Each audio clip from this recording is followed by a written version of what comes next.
invite the math judges to come forward. From RCC tonight, judging the math competition will be Charlotte Hutt, Tracy Davenport, and Elijah Bennell. And Charlotte Hutt is going to explain to you the math problem that the students were asked to solve. Again, the judges are coming forward. I'll explain that the students took a math test some time ago, 2 weeks ago, and their score on that test will be 75% of the result tonight. 25% is how they speak. Jamie Ogden is saying, arts, social studies. Never mind. Math teachers, don't come up right now. Social studies judges instead will be coming up right now. Thank you, social studies judges. And I would like to introduce our first social studies contestant rather than our first math contestant. All right. The social studies contestants, that part was true, took a test. 75% of their grade is on that written test. And the book they were given 2 weeks ago and asked to read is Rachel Carson's The Silent Spring. They will be asked a question tonight based on that book. They will have had 30 minutes to prepare their response.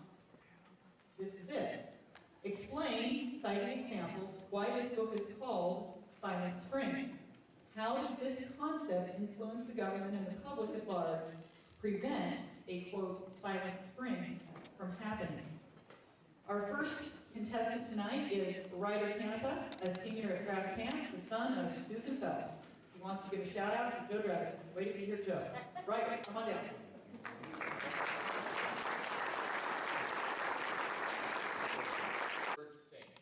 This line impedes how Rachel Carson opens her book, Silent Spring. The Silent Spring she discusses is an ecological disaster where America faces the destruction of its natural resources. She opens the book with a fable of tomorrow, a description of a small town in America that was once populated by birds, fish, wildlife that sang and populated the forest. And then she describes that city and that town decays as a deadens and turns into a brown wasteland where no birds sing in the summer and the spring. This is the silent spring that she is talking about, a destruction of our natural resources as a result of the increased usage of pesticides and insecticides in America. When she published her book in 1963, it was an incredibly popular book and spurred an environmental reaction and cause that changed the face of America. And in order to understand why this change happened, we have to understand the social and political climate of the 1960s, and also why insecticides caused such a reaction, and why people wanted to prevent the silent spring from happening. So, in her book, she describes the DDT and other pesticides as compounding throughout the environment, starting the insects that they're intended for, and building up their way up the food chain, destroying everything from fish, birds, and eventually reaching their way up to humans. Now, where did DDT and other insecticides come from? That goes back to the post-war environment of America. DDT was first used as an insecticide in the early 1900s. In fact, the man who first discovered it as an insecticide was given the Nobel Prize. It was seen as a way to prevent the spread of malaria by stopping mosquitoes. It was incredibly successful in the Pacific War on islands in the Pacific where it was used to help soldiers prevent malaria. And after the war, it began being mass industrialized and produced in order to be used here on the domestic front. It was seen as widely popular, and it was a thing to help us. It was being sprayed on school children. Rachel Carson describes in the book that kids had little squirt guns that shoot DDT in order to both clean the house and themselves. It was being coated on people. It was seen as a good thing. And Rachel Carson's book describes how this thing that we perceive as helping us and provided to us by the government is this more sinister thing that is slowly poisoning ourselves and our water streams. This, in the context of the 1960s, is important. The 60s are a mass social change.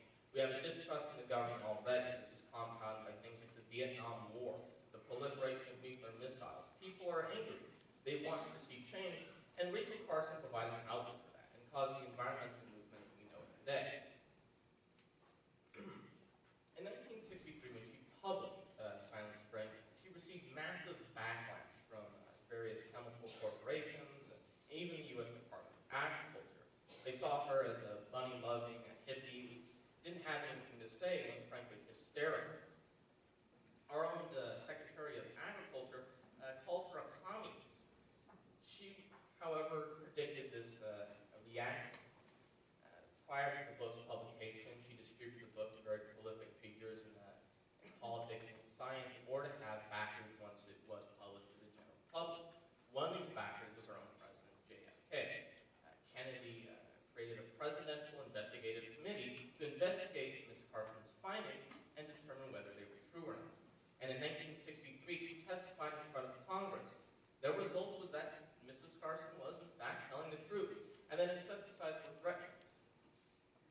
environmental movement continued to build up in the 1960s, and eventually in 1970 we have the creation of the Environmental Protection Agency by Richard Nixon.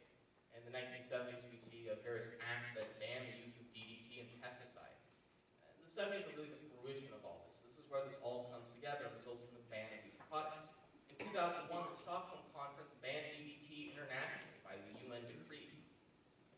And it has to do with this social climate that people were scared. It's very much like the Romanticism period of the 1880s, where people, spurned by books like Henry David Thoreau's Walden Pond, wanted to see environmental change. And just like this, Rachel Carson's Silent Spring spurned this change. The fear that one day they may wake up and find that what good once loved, the sounds of the birds singing in the spring, would be gone. Thank you.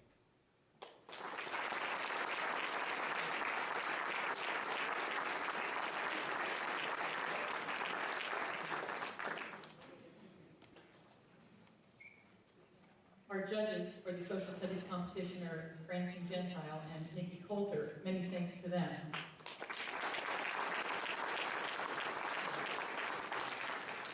And my second mistake was telling you that the scoring of the test was 75% of their overall score. That is a lie.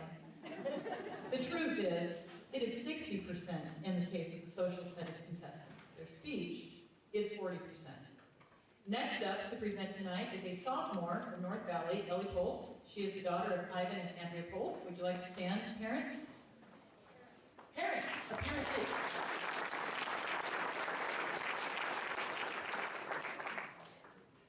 Ellie, come on down.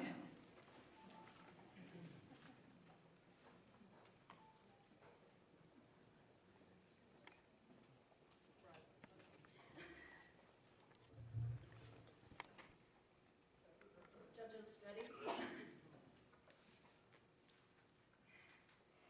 Silent Spring by Rachel Carson is considered by many to be the book to kickstart the environmental movement in America. It allowed for the United States government to realize the dangers of DDT, along with organic phosphorus insecticides, the use of which dates back to the 30s, 40s, and 50s, when Swiss scientist Paul Hermann Mueller noticed its use as a potent killer. The power DDT and other pesticides possessed was, as the title of Carson's novel would suggest, something extraordinary, something that could cause a silent spring.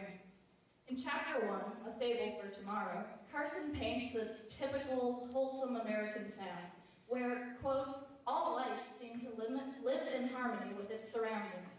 Trees lined the roads and life was good. That is, until birds started dying, and those that didn't trembled violently and could not fly. This was the start of a man-made silent spring, a season that, while normally filled with the chirping of baby birds and the scent of lilac, would no longer hold any of that. Instead, it would be replaced with what can only be described as a terrible emptiness, void of all life. In the following chapters, Carson goes to point out that this future is avoidable, as it would be entirely man-made. She proceeds to warn of DDT, Paraquin, Malathion, and Aldrin, along with other often used pesticides.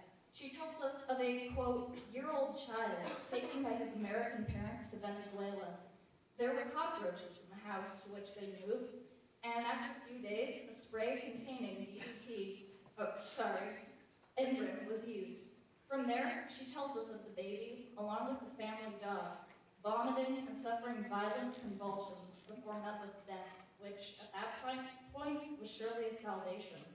Stories like this, along with statistics such as one showing that a man's, quote, purebred Guernsey cows, after being in the way of a drifting spray of DDT, had milk containing the chemical in the amount of 14 parts per million, which is definitely too much. Individuals around that time that had even had no exposure to DDT often had around 5.3 parts per million at this time. All of this, at the time controversial data, led to the American government and its people to think, did they really want this silent spring to become a reality? Now, despite the criticism Carson faced, even being called a communist by the US Secretary of Agriculture, people paid attention. They didn't want dead birds. They didn't want their children to face horrible deaths. The idea of a silent spring was truly a terrifying one. And thanks majorly to Carson's book, major steps were made to prevent it. In 1968, Hungary banned use of DDT. In 1970, Norway and Sweden followed suit. Then, Germany and the US did in 1972. Now it's only known to be used in India and North Korea. In addition to wildlife preservation, seeing this as well as the elimination of DDT, years following Silent Spring's publication, environmental success rose throughout the world. They realized that we only have one Earth, and we might as well protect it. And that legacy has survived to this day. Thank you.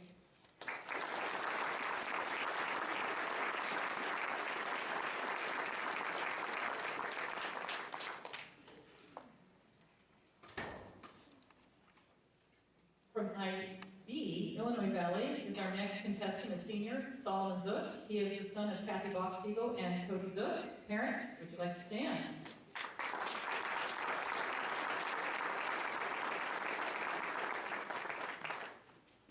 Solomon, come on over.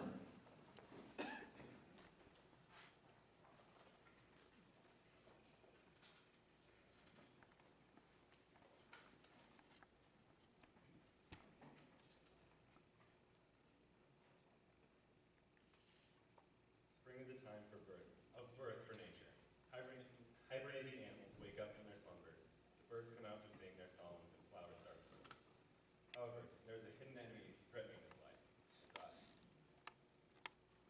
Pollution took off during the Industrial Revolution, when factories were built and started producing smog and dumping waste into rivers. Air pollution became so bad that you could see it in the air above cities and catch rivers on fire. And that pollution is harmful in obvious ways. But Carson explained a different kind of pollution that is much more subtle. Pesticides. Or as Carson says, they should be called biocides, since they kill all life, not just the pests we aim them at. One man reached into a barrel of pesticide and to retrieve something that he dropped in, and then washed his arm off. But so much of the pesticide had seeped through his skin that he ended up dying from it. And also, when an animal survives being poisoned by a pesticide, that poison is stored in its body and is passed on to the animals that eat it. And so it moves up the food chain and throughout the ecosystem. And studies have shown that at the time, individuals with no known